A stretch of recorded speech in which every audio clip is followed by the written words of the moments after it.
Put the whole lot together, go to the group and see what do you think. Yeah. Oh yeah, give us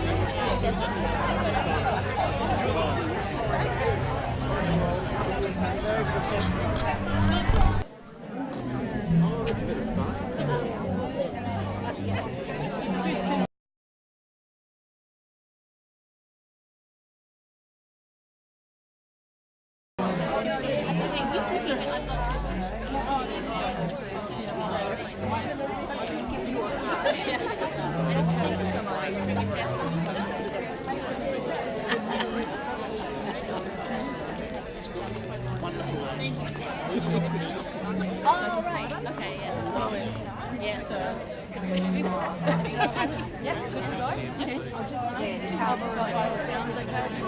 Yeah, sure. No, you want to be there.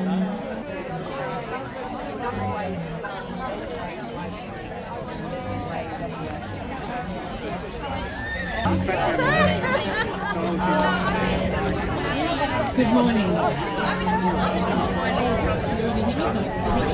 Ladies and gentlemen, Good morning. My name is Vicky Potter and I'm the Deputy Mayor of the town of Victoria Park and your MC today. I'm not a Noongar woman, but I'm honoured to be standing on Wajak country on the banks of Australia. I acknowledge the traditional custodians of the land and recognise and respect the past, present and emerging elders, their cultural heritage, beliefs and relationships with the land, which continues to be important to Noongar people today. I acknowledge and respect their continued culture and the contribution they make to the life in Victoria Park and to this region.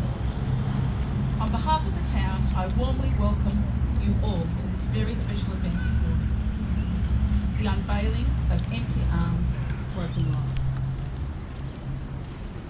And thank you, Cunningham, Advisor to the Honourable David Templeman, MLA, Town of Victoria Park Mayor Trevor Vaughan, my fellow elected members, Councillor Ives here and Councillor Anderson's over the back there, I'm not sure who else, but that's who I've seen. Lynn Devine and Sue McDonald from the association representing mothers separated from their children by adoption, also known as ARMS, and those presently affected by forced adoptions who are here today, including ARMS members, Jigsaw members, and members of the Adoption Research Council Service, also known as ARMS. I'd like to thank the Honourable David and his advisor, who were instrumental in the town receiving these sculptures.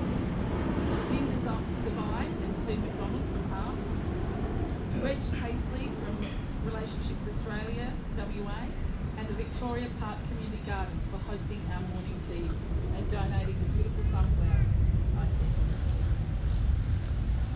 The Empty Arms, Broken Lives sculptures have been donated to the town by ARMS through the Department of Social Services funding. 6 years ago today, when Prime Minister Julia Gillard apologised on behalf of the Australian Government to people affected by forced adoption, Ms Gillard was unable to attend,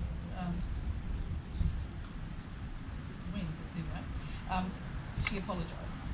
Ms Gillard was unable to attend our service today, so I would like to read out a message she sent to ARMS to share with you today. The National Apology was an incredibly significant day for survivors, and I was deeply privileged to share it with them. I hope it continues to stand as an important milestone on a journey of healing and reflects our acknowledgement as a country of the lifelong legacy of pain and suffering created by forced adoption. I was very moved to learn of your persistent work to establish a memorial in recognition both of that legacy and of our commitment as a nation to do all in our power to make sure these practices are never repeated. My thoughts will be with all those affected by the practice of forced adoption as we commemorate the National Apology on the 21st of March 2019. I'd now like to invite Mayor Trevor Vaughan to say a few words on behalf of the town.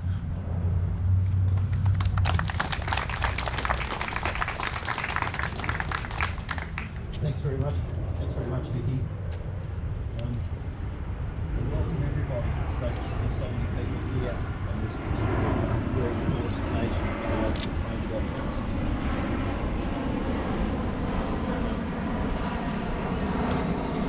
I'd like to get this fly by, but I think we're around the door. I'm honoured to be part of this service to remember those people whose lives have been affected by forced adoption in Australia. I'm also honoured that the town of Vic Park is the home to these sculptures, and I thank ARMS for their kind donation to the town, and the town really appreciates these being here, and we will make the best use of them because I think it's so important that we encourage people to come and see and understand the problems that have occurred through these terrible days of those adoptions. At a council meeting on the 19th of October, my fellow councillors voted unanimously to support these sculptures in the town, and I thank them for their support. We're an inclusive and caring town, and glad to embrace this opportunity to have a permanent home to the sculptures. In acknowledgement of such a significant event in Australia's history. For those who aren't aware, the Honourable David Templeman, MLA, not only helped find a home. We're an inclusive and caring town, and glad to embrace this opportunity to have a permanent home to the sculptures. In acknowledgement of such a significant event in Australia's history. For those who aren't aware, the Honourable David Templeman, MLA, not only helped find a home, which we are very grateful for these sculptures within the town, he also initiated the process for the WA Parliament to apologise for past forced adoption practices in 2010, and a world's first for any government. And I think that says a lot about David and what he's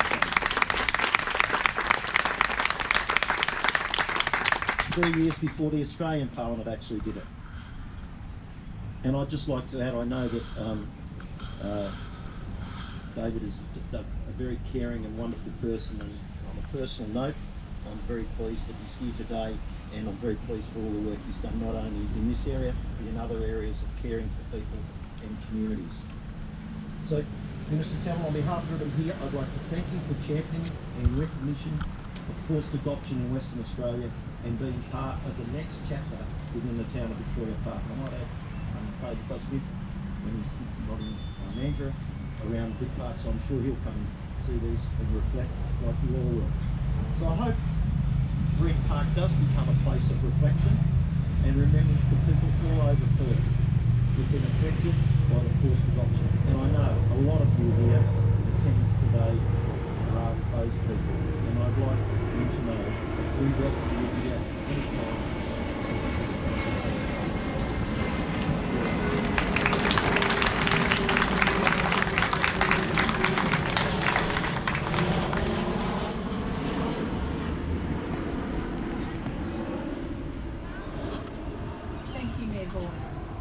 I'd like to welcome Frederica Davies, Manager of Clinical Training, to speak on behalf of Racial Relationships Australia.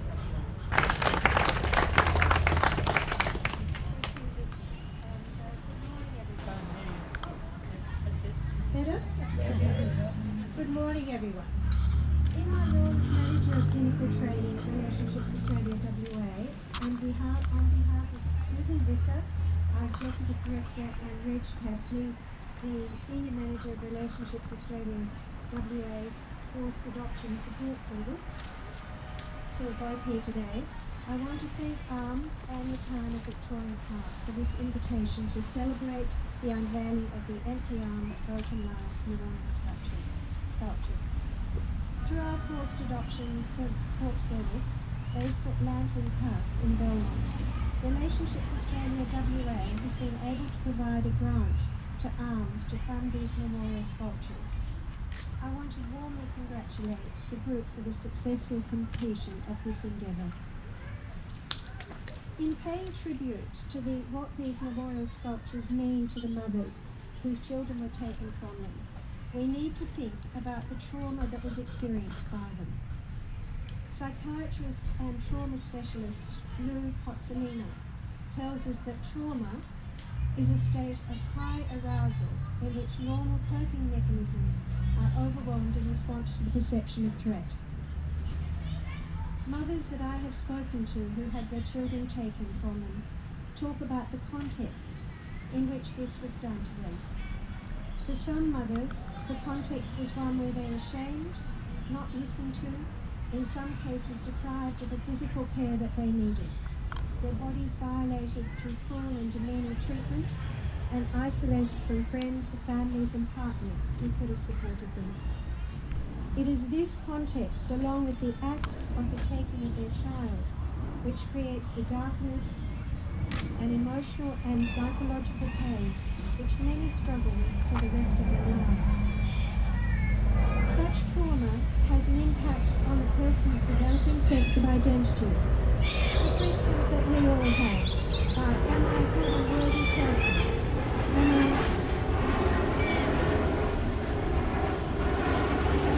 able to deal with the normal challenges of life and feel in control of myself and what I have to do? It can also impact on how other people view.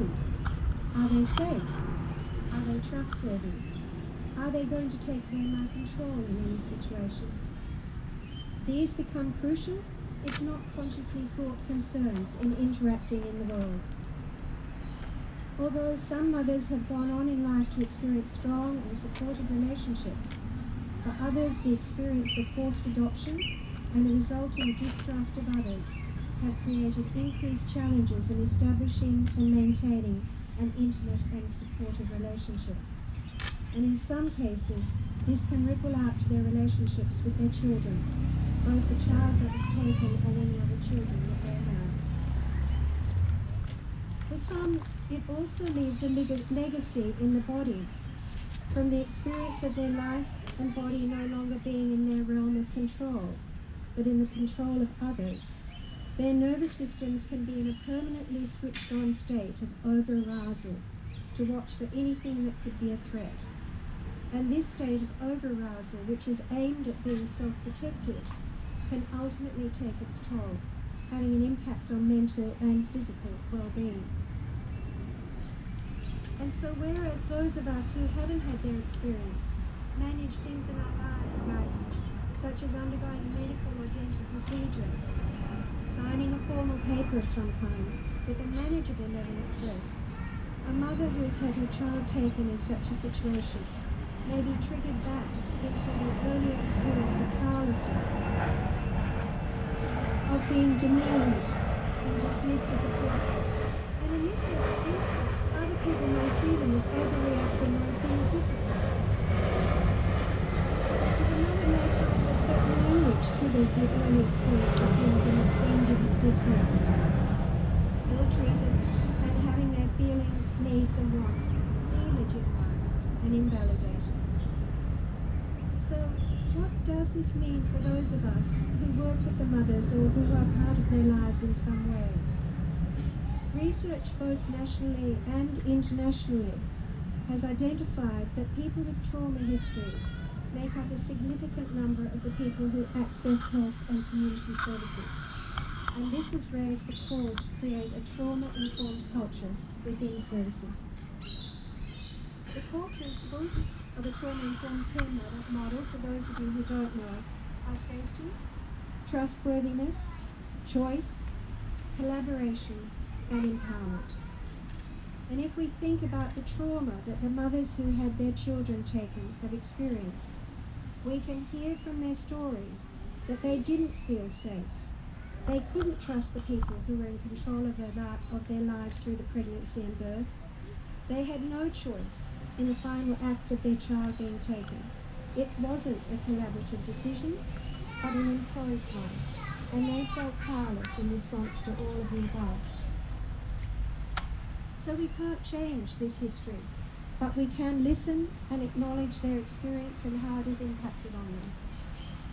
We can ask them what language feels respectful of their experience.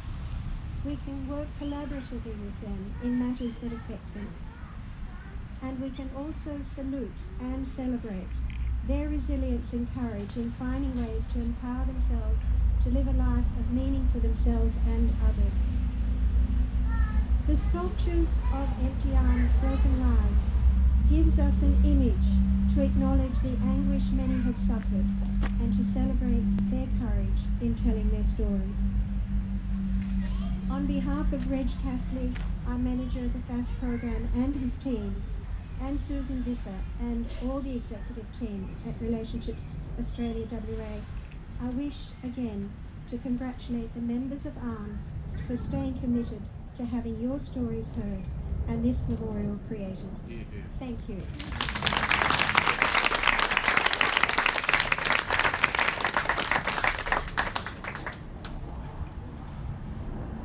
Thank you, Frederica. I'd like to invite the Honourable David Templeman, MLA, to rise.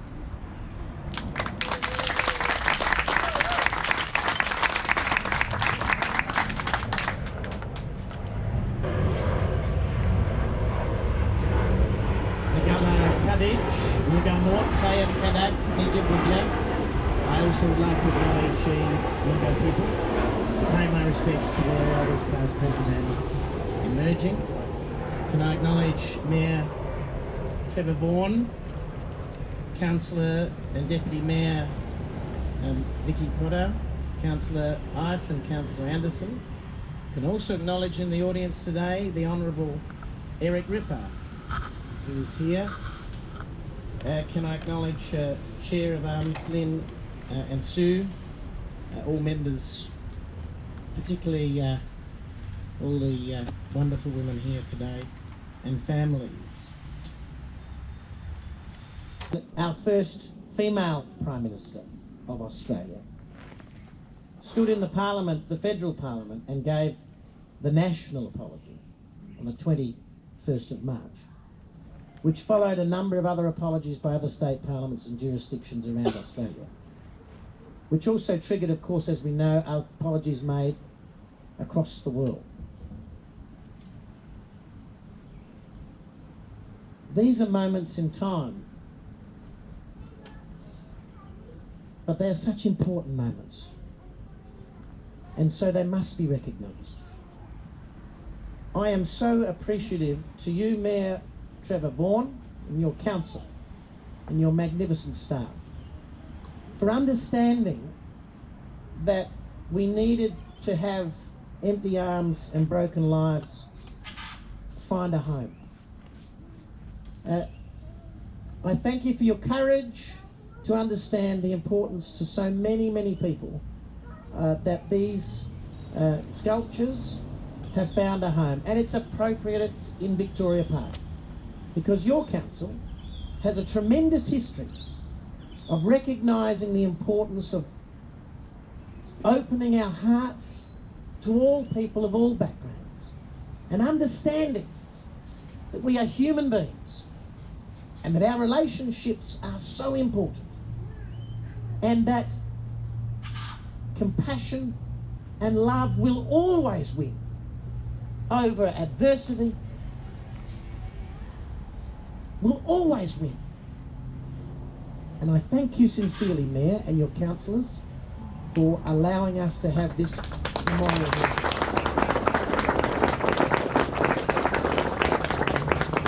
You know, I acknowledge all of the work of ARMS and Jigsaw and all of the wonderful people who've been part of this important story. And I thank Mrs. Cole, who's come across from Sydney. He came all the way.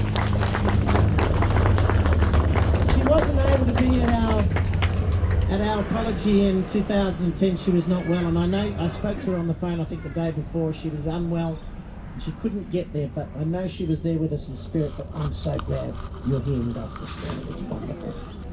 To all of you, thank you. Sue, I love you. I think you're wonderful, and thank you for allowing me to be part of this journey and this important Australian story. I love you. Thanks very much.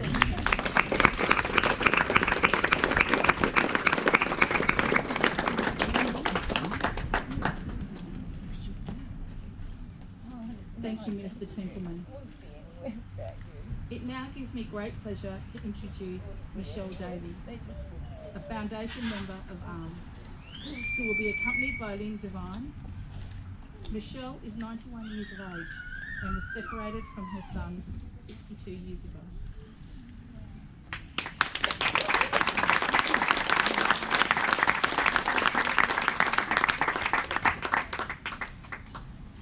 Hello everyone, I'm so glad to be here. As I'm sure we all are, it's so exciting. It's a fulfilment of a lot of work for all of us. Now, ARMS, some people may not know, it stands for Association Representing Mothers Separated from Their Children by Adoption.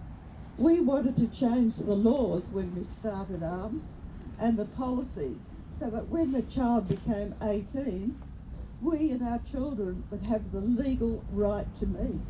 My mother wanted to meet her grandson, and I have 2 other sons, and they were looking forward to meeting their big brother. The inaugural meeting of ARMS was held at Fairway House, Fairway, Netherlands on Monday 25th of October 1982. Its aims were to provide emotional support and counselling to women who have lost a child to adoption and educate the public about the lifelong effects. I am forever grateful.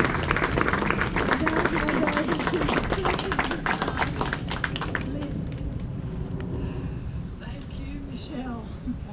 Oh, if I can be like that at the home, don't know how to do it. Good morning, everyone.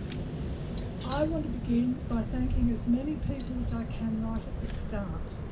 I have to do that first because I'm getting on and my memory isn't as good as it used to be. A lot of thanks have already been done. I'll try not to be too duplicitous.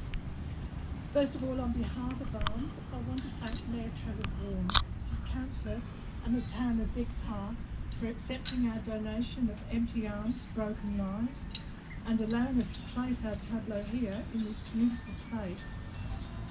I wish to thank Brigitte, who's worked hard to make today possible. Mayor Vaughan, I congratulate you on your choice of staff. I can tell you, she drives a very hard bargain on behalf of the town, and anyone would actually think that you pay her wages.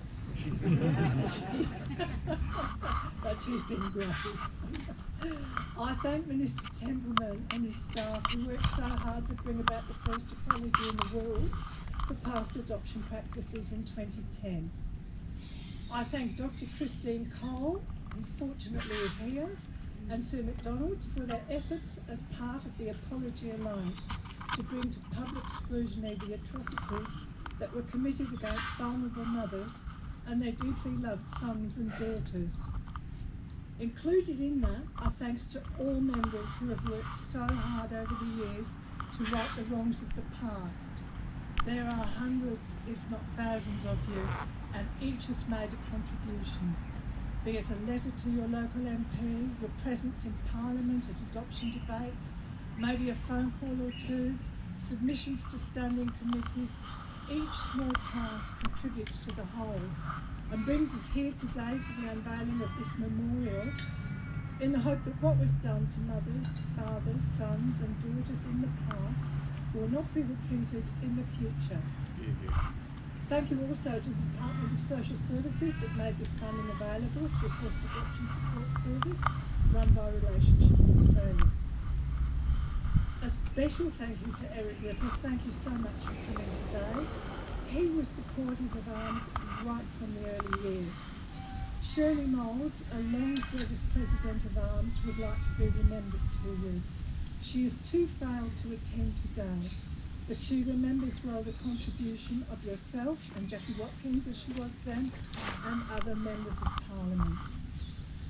I also want to thank Carmel Ipock, who kept ARMS together as president for so many years and who made our sunflower badges and made the covers you see. Thank you, Carmel, for your years of help. They've been a lot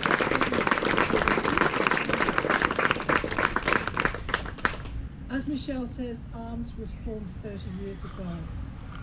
Australia-wide, around 250,000 babies were routinely torn from their mothers in hospital labour wards under the mistaken belief that mothers who were not married were unfit to raise their children. Now, for those of you who are very observant, you'll see that we put a figure of 200,000 on the plaque. We did not want to be accused of exaggerating, so we put it down there. The figure of 250,000 is closer to the mark, but there were some years when no records were kept. Why, I don't know. At that time, closed adoption dictated that only the adopted parents had access to identifying information about the child in their care. In this era of closed, forced adoption, secrecy and denial of knowledge to natural families were encouraged by government departments and the law. This resulted in a sanitised view of adoption practice being presented to the public, and the truth remained hidden. For those condemned to live with closed, secret adoption policy, they were very, very dark years indeed.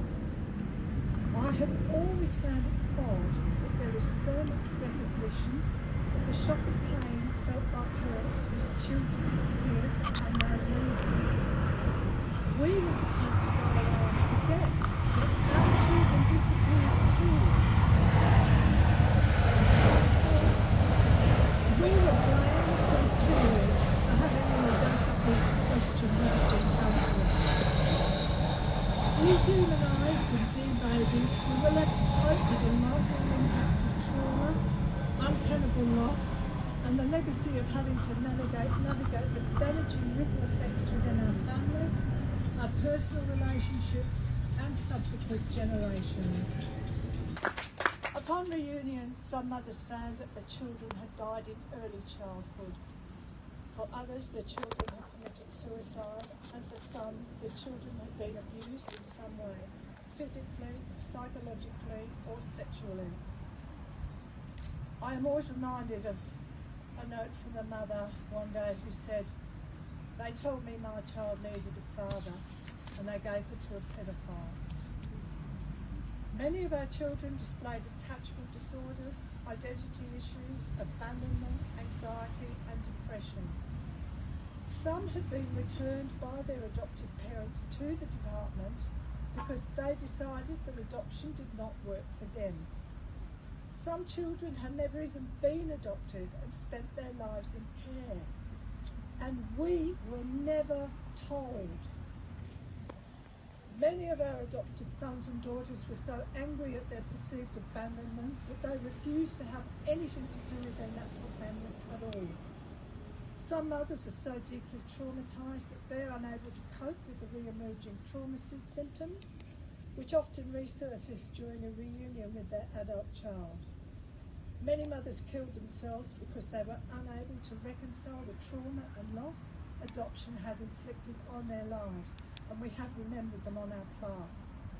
Sadly, because of the barbaric practices, lies and secrecy of closed adoption, the level of unaddressed trauma grows over the years and leaves separated families with so much pain that they are unable to heal the wounds caused by forced separation. Shamed and silenced by their traumatic experiences, the mental health damage, low self-esteem, and the law, many parties find it safer to keep them all buried. Now we're all sitting here talking about the past. The final word is that our youngest member is 37 years old. Her baby was taken for open adoption, the wonderful fashionable new thing, about which at that time arms were warning that it would not work.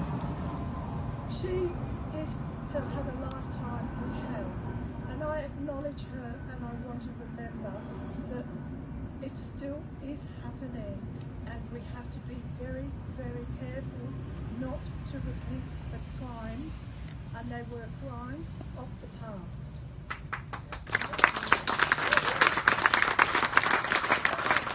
In closing, I want to thank you to the Community Centre, and thank you for everyone for being here on our special day. Thank you.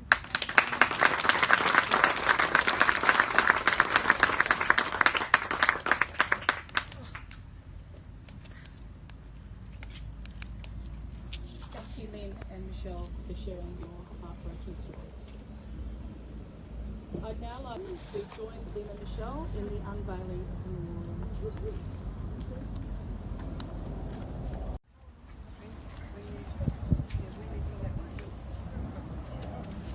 Hang on to its little ears. And then you can just sort of pull it forward. I think. Okay.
Right. Unveiled it, I wasn't really anticipating my reaction, and I just broke into tears. I just started crying.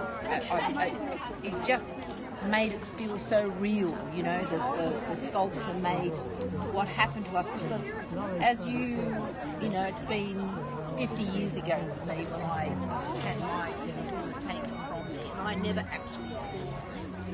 So sculpture makes it real, and it helps to bring some resolution because it's tangible, it's there, people can look at it, people can come and visit the park and reflect on it.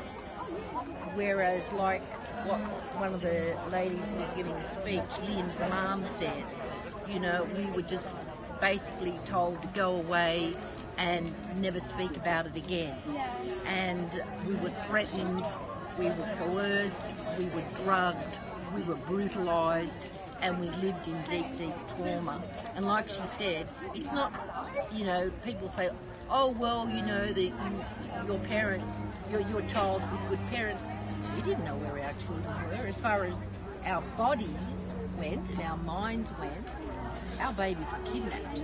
They were stolen, just as if somebody had climbed through a window and taken our baby out of the cot and just disappeared, because we didn't know where they were, whether they were dead or alive, or who was looking after them. So it was so cruel and so traumatic. And then to see finally this acknowledged publicly in a public place. It was overwhelming. It really touched my heart.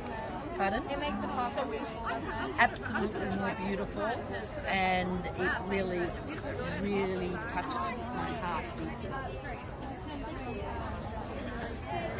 I'm gonna have to check out your work. Yeah. This is a topic that I'm very interested in. She started